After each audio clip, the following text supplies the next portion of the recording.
श्री शिवाय नमस्तु भैयम। दोस्तों, जैसा कि आप सभी लोग जानते हैं कि 5 फरवरी 2026 यानी गुरुवार को पड़ रही है फाल्गुन मास की कृष्ण पक्ष गणेश चतुर्थी व्रत। और दोस्तों, यह वह तिथि है जो फाल्गुन मास में पड़ने वाली सबसे बड़ी तिथि है, क्योंकि यह गुरुवार के दिन पड़ रही है और इसका बहुत ही बड़ा और विशेष महत्व होता है। पूज्य गुरु जी ने कहा है कि अगर कभी भी मौका लग जाए और फाल्गुन महीने की चतुर्थी तिथि गुरुवार को पड़ जाए तो आप लोगों को 3 तुलसी पत्ते वाला उपाय तो अवश्य ही करना चाहिए। इन दोनों का संयोग बहुत ही कम आता है। इसी के साथ में गुरु जी ने अपनी शिव पुराण कथा में बताया है कि इस दिन आपको 3 तुलसी पत्ते वाला उपाय तो आपको अवश्य ही करना चाहिए, क्योंकि ऐसा दिन पूरे साल में सिर्फ एक ही बार आता है। और दोस्तों, आप सभी लोग जानते हो कि गुरुवार चतुर्थी तिथि का अगर सबसे बड़ा कोई उपाय है तो वो 3 तुलसी पत्ते वाला उपाय है। तो दोस्तों, गुरुवार चतुर्थी तिथि के दिन आप लोगों को इस 3 तुलसी पत्ते वाला उपाय को जरूर करना है। बहुत सारे लोग होंगे जिन लोगों ने इस उपाय को ना किया हो, मतलब पूरा साल निकल गया, उन्होंने किसी भी दिन इस 3 तुलसी पत्ते वाला उपाय को ना किया हो। पर दोस्तों, आपके पास एक आखिरी मौका बचा हुआ है, जो कि 5 फरवरी 2026 गुरुवार चतुर्थी तिथि के दिन है। इस दिन आप लोगों को इस वाले उपाय को जरूर कर लेना है। भले ही आपने महीने भर इस उपाय को ना किया हो, पर अगर आपने इस फाल्गुन महीने के गुरुवार चतुर्थी तिथि के दिन अगर इस वाले उपाय को कर लिया तो आपको इस उपाय को करने का वह फल मिलेगा जिसकी आपने कभी कल्पना भी नहीं करी होगी। इसीलिए आप लोग इस वाले उपाय को एक बार जरूर कर लेना है, ताकि आप लोगों के हाथ से यह मौका ना जा सके और आपको इस उपाय को करने का फल मिल सके। दोस्तों, यह उपाय पंडित जी ने अपनी अभी की ही श्री शिव महापुराण की कथा में बताया है जी। इस उपाय को आज हम आपको बहुत अच्छे से समझाने वाले हैं। इस वीडियो को देखने के बाद इस उपाय को समझने के लिए आपको कोई और वीडियो को देखने की जरूरत नहीं पड़ेगी। तो चलिए दोस्तों, उपाय को शुरू करते हैं। देखिए, ये इस फाल्गुन महीने के गुरुवार चतुर्थी तिथि के दिन ये इतना खास होता है, इतना महत्वपूर्ण होता है। देखा गया कभी कभी बड़े बड़े पूजा पाठ अनुष्ठान से जो मनोकामना पूर्ण नहीं होते, वह फाल्गुन महीने की गुरुवार चतुर्थी तिथि के दिन एक छोटे से उपाय करने से ही आपकी मनोकामना पूर्ण होती है। और बहुत सारे लोगों ने इस उपाय को किया भी है और उनको इस उपाय को करने का फल भी जरूर मिला है। अगर आप लोग भी इस उपाय को करना चाहते हैं तो आप इस उपाय को पहले अच्छे से समझ लेना, सुन लेना, उसके बाद करना। आपको इस उपाय का फल जरूर मिलेगा और इस उपाय को कर लेने से आपके घर में चाहे किसी भी प्रकार की दुख और समस्या क्यों ना चल रही हो, आपको उसका कारण भी नहीं पता है कि भाई ये समस्या किस कारण से चल रही है। उसका कुछ भी कारण हो सकता, जैसे पितृदोष हो सकता है या किसी भी तरह का मंगल दोष भी हो सकता है। तो इस दिन आप लोगों को ये वाला उपाय कर लेना है। ये एक ऐसा उपाय है जिस उपाय को अगर किसी विशेष दिन पर किया जाए तो भाई उस विशेष दिन का जो है वो तो हमें मिलता ही मिलता है, पर हमने उस दिन पर इस उपाय को किया है तो हमें उससे भी बड़ा फल मिलता है और फल बहुत जल्दी मिलता है, क्योंकि आप इस उपाय को बहुत ही बड़े और विशेष दिन पर कर रहे हो। तो चलिए अब उपाय के बारे में बात करते हैं, लेकिन उससे पहले लोगों को यह जानना आवश्यक है कि आखिर यह उपाय किस समय करना है, किसको करना है और कैसे करना है। तो चलिए हम आगे आपको वीडियो में एक एक करके बता देते हैं। लेकिन उससे पहले अगर आप लोग हमारे चैनल पर पहली बार आए हैं या फिर मेरी आवाज आज पहली बार सुन रहे हैं तो हमारे चैनल को सब्सक्राइब जरूर कर लेना और इस वीडियो को लाइक करके कमेंट बॉक्स में श्री शिवाय नमस्तु भयम ओम नमः शिवाय जरूर टाइप कर देना। तो दोस्तों, इस 3 तुलसी पत्ते वाला को हमें इस गुरुवार चतुर्थी तिथि के दिन कैसे करना है, किसको करना है, किस समय करना है और कहां पर करना है, ये सारे सवालों के जवाब आपको इस वीडियो में मिल जाएंगे। और जो ये वीडियो देखेगा भाई, उसको 3 तुलसी पत्ते वाला उपाय जरूर करना चाहिए, क्योंकि इस दिन एक तुलसी पत्ते का भी बहुत ही बड़ा और विशेष महत्व होता है। और जब बात आ जाए 3 तुलसी पत्ते वाला उपाय की, तो यह सोने पे सुहागा वाली बात हो जाती है और यह एक बहुत ही बड़ा हो जाता है इस गुरुवार चतुर्थी तिथि का। तो अब दोस्तों, इस 3 तुलसी पत्ते वाला उपाय को आखिर करना किसको है, सबसे पहले हम लोग वो बात जान लेते हैं।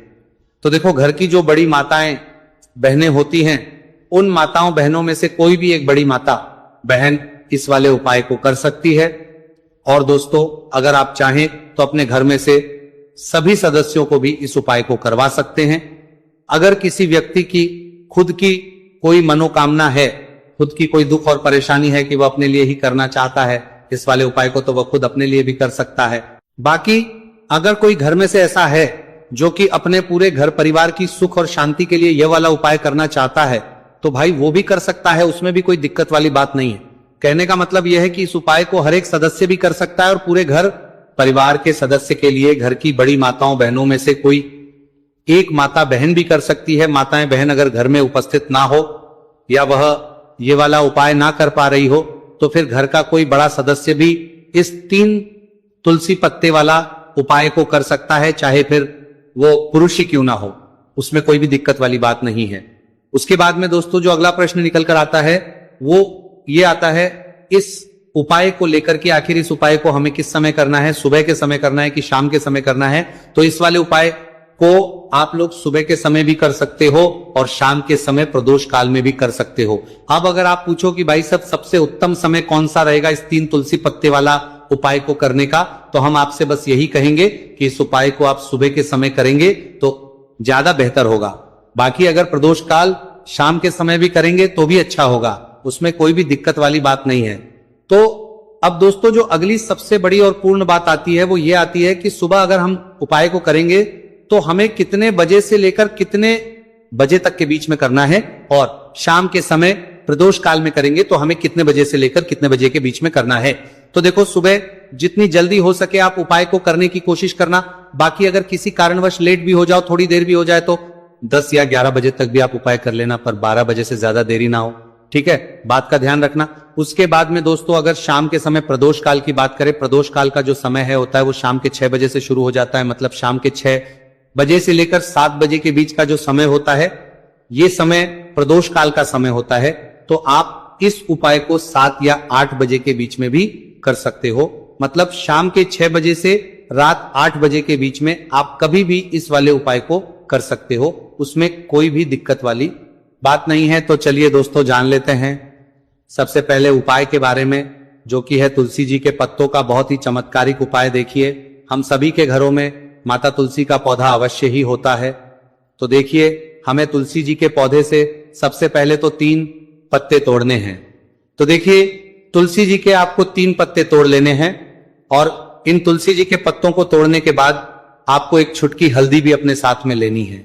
हल्दी के अंदर आपको जल मिलाकर के पेस्ट के रूप में तैयार करना है, और इसी के साथ में आपको एक दीपक भी लेना होगा। दीपक आपका भी ले सकते हैं, आटे का भी ले सकते हैं, और इस दीपक में आपको शुद्ध घी डाल करके इसमें आपको लंबी रुकी बाती का प्रयोग करना है। देखिए दोस्तों, आपके पास है 3 तुलसी जी के पत्ते, तो पहला जो तुलसी जी का पत्ता है उस पर आपको सबसे पहले तो जो आपने हल्दी ली है उसकी एक बिंदी लगानी है। और पहला जो तुलसी जी का पत्ता है आपके घर में भगवान विष्णु का चाहे कोई सा भी स्वरूप हो, चाहे लड्डू को गोपाल जी का स्वरूप हो, या फिर भगवान कृष्णा की आपके मंदिर में प्रतिमा हो, या फिर भगवान श्री राम की प्रतिमाएं, उनके सामने आपको पहला तुलसी जी का पत्ता अर्पित करना है। अब देखिए दोस्तों, आपके पास जो 2 तुलसी जी के पत्ते हैं और आपके पास जो एक दीपक है, इन्हें आपको लेकर के पहुंचना है अपने ही घर में तुलसी जी के पौधे के पास में। देखिए, सबसे पहले तो आपके पास जो 2 तुलसी जी के पत्ते हैं उन पर भी आपको हल्दी की एक बिंदी लगानी है, और उन दोनों ही जी के पत्तों को आपको अपने घर में तुलसी जी के पौधे के वहां पर ही अर्पित कर देने हैं। और इस प्रकार से यह दोनों पत्ते भी तुलसी जी के पौधे के पास में अर्पित करने के बाद अंत में जो आपके पास एक लंबी बाती का दीपक है, इसे आपको तुलसी जी के पौधे के पास में ही प्रज्वलित कर देना है।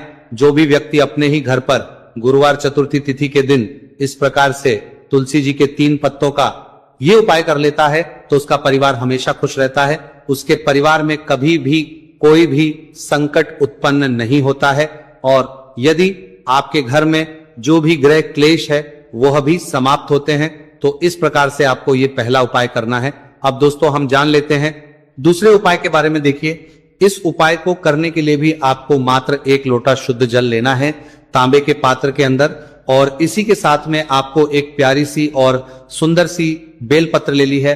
बेलपत्र है वो कहीं से भी खंडित नहीं होनी चाहिए, इस बात का ध्यान रखना है। बेलपत्र यदि आपको प्राप्त नहीं हो पाती है तो आप शिवलिंग पर चढ़ी हुई बेलपत्र को पुनः शुद्ध जल से धो करके उसका उपयोग कर सकते हैं। देखिए, इस उपाय को आप सुबह से लेकर के शाम तक किसी भी समय में कर सकते हैं। देखिए, मंदिर पहुंचने के बाद सबसे पहले तो आपके पास जो अपनी हथेली में रखना है और आपको कुंडकेश्वर महादेव से प्रार्थना है कि मेरे शरीर में या फिर मेरे परिवार के इस सदस्य के शरीर में कोई भी भारी रोग हो चुका है जिसमें उसे आराम नहीं मिल पा रहा है, डॉक्टरों को लगातार दिखा रहे हैं, दवाओं का लगातार सेवन कर रहे हैं, लेकिन बीमारी में आराम नहीं मिल पा रहा है। हे मेरे कुंडकेश्वर महादेव, मुझे अपनी बीमारी में आराम दिलाने की कृपा करें। इस प्रकार से आपको कामना करते हुए ये जो एक बेलपत्र है इसे आपको माता अशोक सुंदरी वाले स्थान पर अर्पित करनी है। देखिए, माता अशोक सुंदरी वाले स्थान पर जब भी आप ये बेलपत्र अर्पित करेंगे तो इसकी जो चिकनी साइड है वो शिवलिंग से स्पर्श रहेगी और इसको आपको इस प्रकार समर्पित करना है कि जो इसकी डंडी है वो शिवलिंग की तरफ रहेगी और इसका जो पट्टी वाला भाग है वह जलाधारी की ओर रहेगा। इस प्रकार से आपको ये एक बेलपत्री शिवलिंग पर अर्पित करनी है। इसके बाद आपके पास जो एक लोटा जल है उसे आपको सबसे पहले माता अशोक सुंदरी वाले स्थान पर अर्पित करना है। देखिए, आपको शिवलिंग के ऊपर जल अर्पित नहीं करना है, पूरा ही जल आपको धीरे धीरे जहां आपने बेलपत्र अर्पित की थी उसी के ऊपर आपको अर्पित करना है। जल को अर्पित करते समय लगातार आपको कुंडकेश्वर महादेव का स्मरण करते रहना है। देखिए, जैसे ये जल जलाधारी से होकर के बह करके आएगा तो इसे आपको थोड़ा सा किसी भी खाली पात्र में झेल ले है और इस जल को आपको महादेव से यानी कि कुंकेश्वर महादेव से औषधि स्वर प्राप्त कर लेना है और इसे आपको अपने घर लेकर के आ जाना है। अब देखिए, इस जल का आपको आचमन करना है, या तो आप बीमार है तो आपको इस जल का आचमन करना है, फिर घर का कोई भी सदस्य बीमार है तो उसे आपको कुंडकेश्वर महादेव का स्मरण करवाते हुए इस जल का आचमन करवा देना है। पूज्य गुरुजी ने बताया है कि जो भी व्यक्ति इस उपाय को 5 दिन 60 दिन इस प्रकार से कर लेता है तो उसकी जो बड़ी से बड़ी बीमारी है वह समाप्त होती है। देखिए, अब हम जान लेते हैं तीसरे उपाय के बारे में। देखिए, ये जो उपाय है विशेषकर उन लोगों को करना चाहिए जो बहुत ही अधिक बीमार पड़ते हैं, यानी कि आपके घर में जितनी भी कमाई होती है वह सभी बीमारी में खर्च हो जाते हैं, या फिर आपके घर में ऐसा कोई भी व्यक्ति है जो बहुत अधिक गुस्सा करता है, जिससे बहुत ही अधिक क्लेश आता है, तो उसके लिए भी आप ये उपाय कर सकते हैं। तो देखिए, इस उपाय को करने के लिए आपको गिन करके गुड़ के 60 टुकड़े लेने हैं। गुड़ के आपको 60 टुकड़े लेने हैं। देखिए, आपके घर में जो व्यक्ति बहुत अधिक बीमार रहता है या फिर कोई व्यक्ति बहुत अधिक गुस्सा करता है तो आपको ये जो 7 गुड़ के टुकड़े हैं अपने सीधे हाथ में रखना है और उस व्यक्ति के ऊपर से आपको घड़ी की दिशा में 7 बार सर से लेकर के पैर तक उतार लेने हैं, यानी कि उस व्यक्ति के सर से लेकर के पैर तक आपको इन गुड़ के टुकड़ों को 7 बार घड़ी की दिशा में घुमा लेना है। अब देखिए, इन गुड़ के टुकड़ों को बार घुमाने के बाद आपको लेकर के सीधे पहुंचना है भगवान शिव के मंदिर में। आपके घर में यदि शिवलिंग है तो वहां पर भी आप इस उपाय को कर सकते हैं या फिर मंदिर में भी इस उपाय को कर सकते हैं। अब देखिए, आपके हाथ में जो 7 गुड़ के टुकड़े थे जिन्हें आप मंदिर लेकर के आए थे, उन्हें आप कुछ शिवलिंग के ऊपर रखना नहीं है, केवल शिवलिंग के ऊपर आपको 7 बार घुमाना है। और जब भी आप ये गुड़ के टुकड़े घुमाएंगे तब आप कल्याण शबार महादेव का बहुत ही सुंदर सा नाम लेना है। गुड़ के टुकड़ों को इस प्रकार से घुमाने के बाद आपको महादेव से प्रार्थना करनी है कि हे मेरे महादेव, कि यह जो मेरे परिवार का व्यक्ति है बहुत अधिक बीमार रहता है, बहुत अधिक गुस्सा करता है, क्रोध करता है, हमेशा चिड़चिड़ा रहता है, आप इसकी इस प्रकार की जो समस्याएं हैं उन्हें दूर करें। और इसके बाद आपको ये जो गुड़ के टुकड़े हैं 7 इन्हें अपने घर लेकर के आ जाना है और एक एक गुड़ का टुकड़ा आपको प्रतिदिन जो व्यक्ति बीमार है या फिर जो बहुत अधिक गुस्सा करता है उसे खिला देना है। उस व्यक्ति का जो भी क्रोध है, गुस्सा है, वो हमेशा के लिए शांत हो जाएगा। इस प्रकार से आपको ये उपाय करना है। अब दोस्तों, हम जान लेते हैं चौथे विशेष और अंतिम उपाय के बारे में। देखिए, इस उपाय के लिए भी आपको मात्र 1 लोटा शुद्ध जल लेना है तांबे के पात्र के अंदर। अब देखिए, इसी के साथ में आपको 1 चुटकी हल्दी लेना है, आपको जो है वो पीसी हुई लेनी है और इस हल्दी के अंदर आपको थोड़ा सा जल मिला करके एक पेस्ट के रूप में तैयार कर लेना है। अब देखिए, इसी के साथ में आपको एक दीपक ले लेना है। दीपक आप चाहें तो मिट्टी का भी ले सकते हैं, शुद्ध आटा बनकर उसका भी दीपक तैयार कर सकते हैं। इस दीपक के अंदर आपको लंबी रुखी बाती का प्रयोग करना है। और दीपक के अंदर आपको शुद्ध घी का प्रयोग करना है। इस प्रकार से आपको एक दीपक भी तैयार कर लेना है। देखिए, ये उपाय विशेषकर उन लोगों को करना है जिनकी कोई भी ऐसी मनोकामना है जो अभी तक परिपूर्ण नहीं हो पाई है। उन्होंने कई प्रकार के व्रत कर लिए हैं, कई प्रकार के उपाय कर लिए हैं, कई प्रकार के टोटके कर लिए हैं, मनोकामना परिपूर्ण नहीं हो पाई है। तो आपको यह उपाय इस गुरुवार के दिन करना है। देखिए, सबसे पहले तो आपने जो ये जितनी भी सामग्रियां ली हैं, इन सभी को लेकर के आपको पहुंचना है बेलपत्र के वृक्ष नीचे।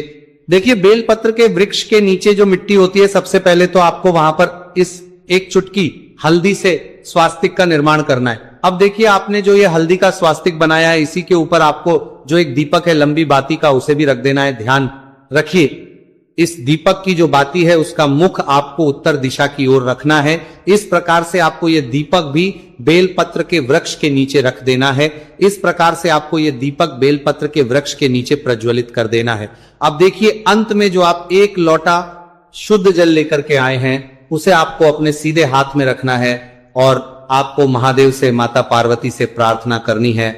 देखिए, बेलपत्र के वृक्ष के नीचे किए जाने वाला यह सबसे चमत्कारिक उपाय है। तो देखिए, आपकी किसी भी प्रकार की मनोकामना है, चाहे धन प्राप्ति को लेकर हो, व्यापार कर हो, नौकरी को लेकर हो, विवाह को लेकर हो, किसी भी प्रकार की मनोकामना है, तो उसे आपको महादेव से तथा माता पार्वती से परिपूर्ण करने की प्रार्थना करनी है। और ये जो जल है, इसे आपको अपने सीधे हाथ में लेना है और बेलपत्र के वृक्ष में आपको अर्पित कर देना है। ये जो जल है, इसे आपको 7 बार में ही बेलपत्र के वृक्ष में अपने सीधे हाथ की हथेली से अर्पित कर देना है। देखिए, गुरुजी ने बताया है कि जो भी व्यक्ति इस उपाय को इस प्रकार से गुरुवार चतुर्थी तिथि के दिन या फिर आने वाली पूर्णिमा या फिर नवमी की तिथि पर कर लेता है, तो महादेव और माता रानी की कृपा से उसकी जो भी मनोकामना है वह निश्चित ही परिपूर्ण हो जाती है। तो दोस्तों, ये थे पूज्य गुरुजी द्वारा बताए गए कुछ बहुत ही खास उपाय। अगर आपको जानकारी अच्छी लगी हो तो वीडियो लाइक करिएगा। मिलते हैं फिर एक नई वीडियो के साथ। श्री शिवाय नमस्तुभयम। पूरे साल भर इस उपाय को ना किया हो, पर अगर आपने इस मार्गशीर्ष महीने में, तो आपको इस उपाय को करने का वो फल मिलेगा जिसकी आपने कभी कल्पना भी नहीं करी होगी। इसीलिए इस हल्दी दीपक वाले उपाय को एक बार जरूर कर लेना, ताकि आप लोगों के हाथ से यह मौका ना जा सके और आपको इस उपाय को करने का फल मिल सके।